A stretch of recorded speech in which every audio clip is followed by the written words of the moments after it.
ملک میں اپریل کے دوران کمپنی رجسٹریشن کی تاریخی سطح اس بات کا اشارہ دے رہی ہے کہ اکانومی میں ڈاکومنٹیشن کے ساتھ ساتھ ڈیجیٹل کاروبار اور پرائیویٹ انویسٹمنٹ کا ٹرینڈ اب شاید بہت تیزی سے آگے بڑھ رہا ہے۔ Securities and exchange commission of Pakistan کے مطابق صرف ایک ماہ میں 4082 نئی کمپنیز رجسٹر ہوئی ہیں، اور یہ وہ ماہ ہے اپریل کا کہ جب جیو پولیٹیکل کرائسس جو ہے وہ ہم نے دیکھا کہ کس طرح سے عروج پر رہا تھا۔ اب یہ ملکی تاریخ میں ایک ماہ میں رجسٹر ہونے والی کمپنیز کی سب سے بڑی تعداد ہے۔ اس اضافے کے بعد اب ملک میں رجسٹرڈ کمپنیز کی تعداد کچھ 3 لاکھ کے قریب پہنچ چکی ہیں، 2,94,000 سے بھی یہ تجاوز کر چکی ہیں۔ اسٹیٹسٹکس سے ظاہر کرتے ہیں کہ سب سے زیادہ رجسٹریشن آئی ٹی اور ای کامرس سیکٹر میں ہو رہی ہے۔ اب اس کی بڑی وجہ کم انویسٹمنٹ کے ساتھ آن لائن بزنس ماڈلز اور پھر اس کے علاوہ فری لانسنگ کلچر کے ساتھ ڈیجیٹل پیمنٹس کا فروغ ہے۔ اب نوجوان کاروباری افراد اب غیر رسمی کاروبار کے بجائے کمپنی رجسٹریشن کو پریفر کر رہے ہیں تاکہ بینکنگ کے ساتھ انویسٹمنٹ اور پھر انٹرنیشنل پیمنٹس تک رسائی بھی حاصل کی جا سکے۔ کمپنیز کے رجسٹریشن کے حوالے سے صوبائی سطح پر ہم نے یہ دیکھا کہ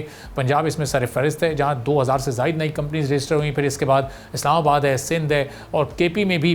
بڑی تعداد میں یہ کمپنیز رجسٹر ہوئی ہیں۔ اب گلگت بلتستان جیسی جگہ پر بھی ہم نے 276 کمپنیز کے رجسٹریشن دیکھے، اور یہ اس بات کی نشاندہی کرتی ہے کہ چھوٹے علاقوں میں بھی اس وقت کاروباری سرگرمی بڑھ رہی ہے۔ تو اکانومی کے لیے ایک پازیٹیو اشارہ یہ بھی ہے کہ خطے میں جنگ اور کشیدگی کے باوجود لوکل انویسٹر اور فارن انویسٹرز کی دلچسپی اب بھی برقرار ہے۔ اپریل میں 22 ممالک کے انویسٹرز نے پاکستان میں کمپنیز رجسٹر کرائی ہیں، اور اس میں چائنا کے انویسٹر خاص طور پر نمایاں ہیں، جنہوں نے مختلف کمپنیز میں 95% شیئر ہولڈنگ سے انویسٹمنٹس کی ہیں، جس کا ٹوٹل جو پیڈ کیپٹل ہے وہ $193 ملین ہے۔ اب یہ ٹرینڈ مستقبل میں مشترکہ منصوبوں کے ساتھ آئی ٹی آؤٹ سورسنگ اور ای کامرس پارٹنرشپس میں اضافے کا امکان بھی ظاہر کرتا ہے۔ گزشتہ تقریباً 8 ماہ کے دوران اندازاً 25 سے 27 ہزار نئی کمپنیز رجسٹر ہوئی ہیں، اور اگر یہ ٹرینڈ اسی رفتار سے جاری رہا تو اگلے 12 ماہ میں ظاہر ہے 40,000 کا ہندسہ بھی کراس ہو سکتا ہے، اور اتنی بڑی تعداد میں نئی کمپنیز کے قیام کا امکان بھی موجود ہے۔ اب اس سے ٹیکس نیٹ کے ساتھ بینک فائنینسنگ کے علاوہ امپلائمنٹ اور ایکسپورٹ سروسز میں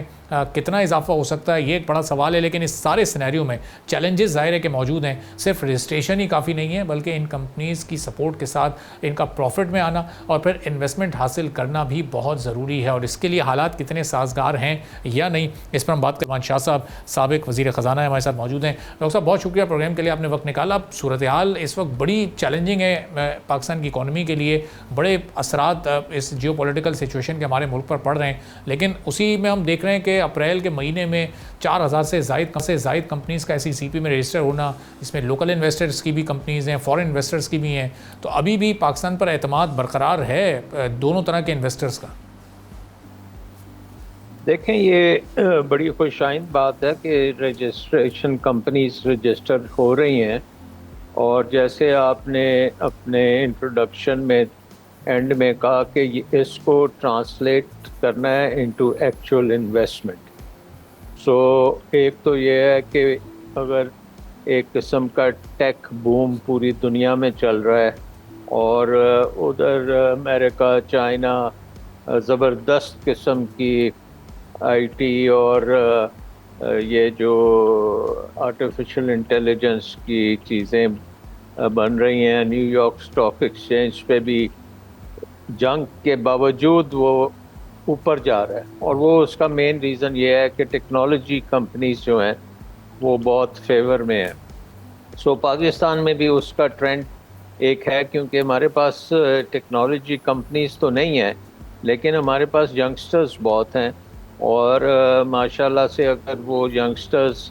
آرٹیفیشل انٹیلیجنس، آئی ٹی وغیرہ میں آنے شروع ہو گئے، فری لینسنگ ہے، پھر اس کے بعد آؤٹ سورسنگ بزنس خاصا ہے، بزنس پروسیسنگ آپریشنز بھی ہو سکتے ہیں، تو اپرچونٹی تو ڈیفینیٹلی ہے۔ دیکھنا یہ ہے کہ یہ کب ٹرانسلیٹ ہوگی ایکچوئل انویسٹمنٹ میں اور ایکچوئل ٹرانزیکشنز میں، ایکچوئل پروفٹس میں، امپلائمنٹ جنریشن میں۔ یہ ساری چیزیں جو ہیں یہ بہت امپورٹنٹ ہیں، اور پاکستان کا اپنا ماحول جو ہے اس کو انکریج کرنے کے لیے اس کو بھی بہت کرنا پڑے گا، ریفارمز ہمیں کرنی پڑیں گی، جس میں رول آف لا بہت امپورٹنٹ ہے، جس میں ٹرانسپیرنسی بہت امپورٹنٹ ہے، جس میں ریگولیٹری انوائرمنٹ کو